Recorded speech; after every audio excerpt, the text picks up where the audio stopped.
সুনামগঞ্জে হানিকুইন জাতের আনারসের বাম্পার ফলন হয়েছে। কম খরচে বেশি লাভ হওয়ায় চাষিরা দিন দিন আগ্রহী হচ্ছেন আনারস চাষে। তবে আনারস সংরক্ষণের ব্যবস্থা না থাকায় ক্ষতির মুখে পড়েছেন চাষিরা। মিনি কোল্ড স্টোরেজ নির্মাণের দাবি জানিয়েছেন চাষিরা। কুলেন্দুর শেখর দাসের প্রতিবেদনে জানাচ্ছেন মাহমুদ আক্তার। সুনামগঞ্জ সদর উপজেলার রঙ্গারচর ইউনিয়নের ভারতের মেঘালয়ের সীমান্তবর্তী গ্রাম হাসাউড়া। গ্রামটি পরিচিত আনারসের গ্রাম হিসেবে। এবার জেলায় প্রায় ৩০ হেক্টর জমিতে ১৫০ শতাধিক চাষি হানিকুইন জাতের আনারসের আবাদ করেছেন।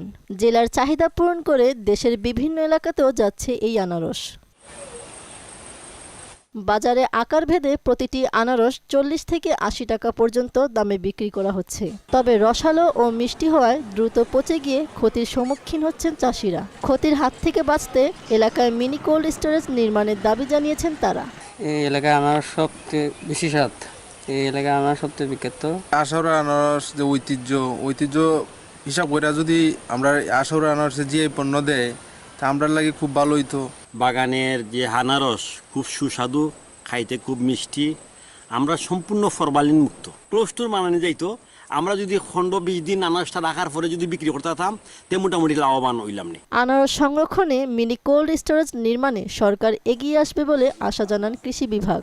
স্থানীয় পর্যায়ে চাহিদার পাশাপাশি এটা আমাদের সিলেটে, ঢাকায় ব্যাপক চাহিদা থাকায় কৃষকরা এটা চাষের আগ্রহী দিন দিন হইতেছে।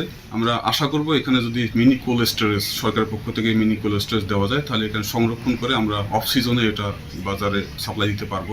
আনারস সংরক্ষণে মিনি কোল্ড স্টোরেজ নির্মাণে সরকার কার্যকর পদক্ষেপ নেবে এমনটাই প্রত্যাশা সুনামগঞ্জের চাষিদের।